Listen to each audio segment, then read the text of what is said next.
I'm Paul Spencer. I'm Head of Technology at Gurit and partner of the REPOXYBLE project.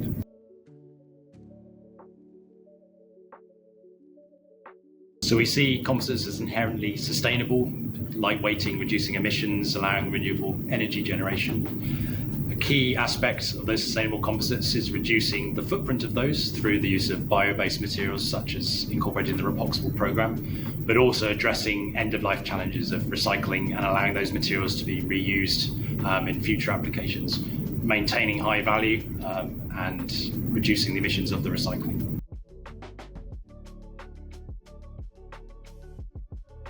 So we see composites as inherently sustainable during their use phase, reducing emissions or allowing energy creation. And then we see a key benefit of REPOXYBLE being that it's reducing the emissions of those materials that go into those composite materials through the use of bio-based or recyclable content. The key challenge that REPOXYBLE then addresses is end-of-life and recycling. And a big challenge with currently recyclable materials is either they aren't recyclable or the reclaimed value is very low, or they create a lot of emissions or have high cost to allow them to be recycled. So a key benefit I see of REPOXYBLE is the use of that technology to allow materials to be recycled but maintain high value through a closed loop recycling scheme and be reintroduced into future composites whilst maintaining low emissions throughout that whole recycling process, so that the whole net use of those recyclable composites is inherently sustainable.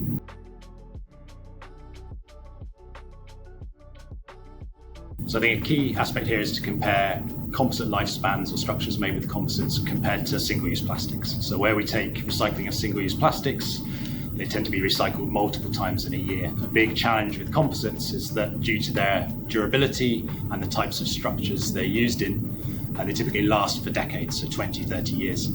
So a big challenge there is one, anticipating what materials or the supply chain of those recycled materials, when will they be supplied to be recycled in the future?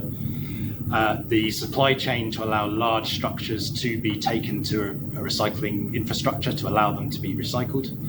And then also our future use of those materials. So our future use for materials may be quite different in 30 years as they are today. So ensuring that we have future value, future application for those materials, and we don't just delay the recycling challenge for future generations is really critical and quite different from single-use plastics.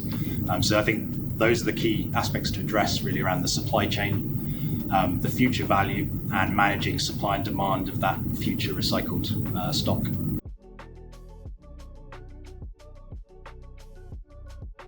So we see demand across all of our market segments. There's increasing social pressure on what to do at the end of life with recyclable materials, but also how do you do that in an environmentally beneficial and commercially viable way. So we see a key application of adding REPOXYBLE technology in our products across all of our markets to address that.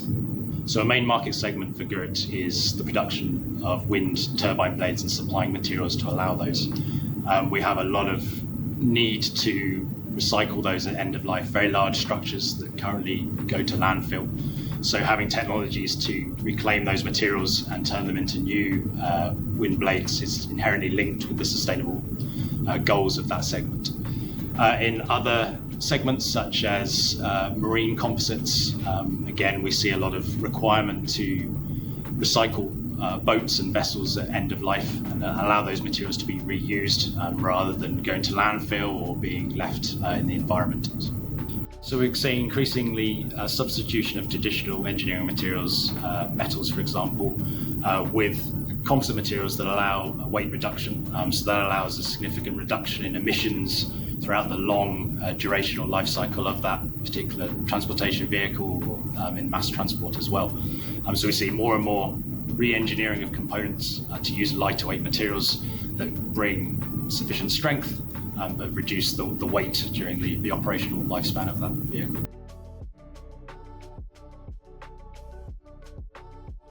So sustainability is at the core of Gurit's values and its mission statement, and we focused a lot and invested a lot in research and development to develop lower impact materials. So either using bio-based feedstocks to reduce footprint, the use of recycled content to reduce the reliance on virgin materials, and the reduce of resources to manufacture those products. So driving down the footprint of those materials as we formulate and develop them. So we're bringing a lot of that technology to REPOXYBLE, our bio-based building blocks, and our understanding of formulation, and to develop final composite materials that can utilize the different chemistry that's needed to allow an end recyclable material.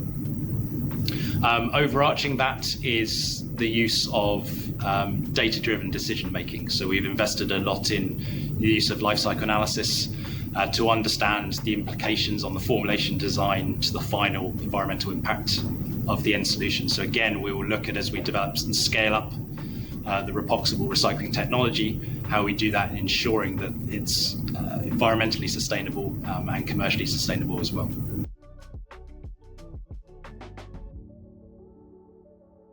Yes, so we have a wide range of epoxy-based high-performance systems, such as laminating and fusion for creating structural parts, adhesives, coatings, and prepreg systems as well. And what we focused on over the last couple of years was increasing the bio-based content of all of those as standard. And the current state of the art tends to show that as we increase in bio content, typically properties start to decline and cost increases as well. So our approach has been to maintain the high performance expected of epoxy composites, whilst maintaining the maximum bio content and offering that as a standard offering across our whole range, which we've implemented in the last year.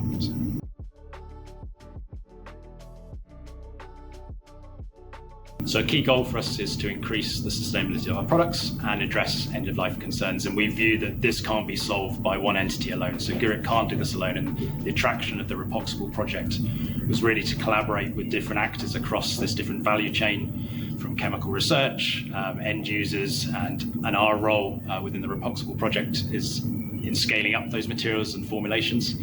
So we hope to be able to use those at the end of the project to incorporate that technology across our product portfolio to offer recyclable bio-based materials for segments that demand that.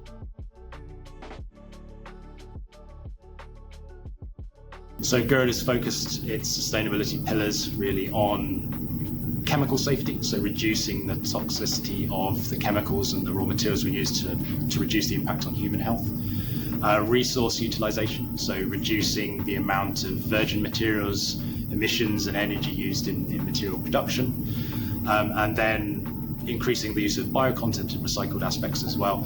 And then Gurit is looking at applying the principles of safe and sustainable by design across that for new products development to make sure that those parameters are correctly weighted and have weight within the product and the projects.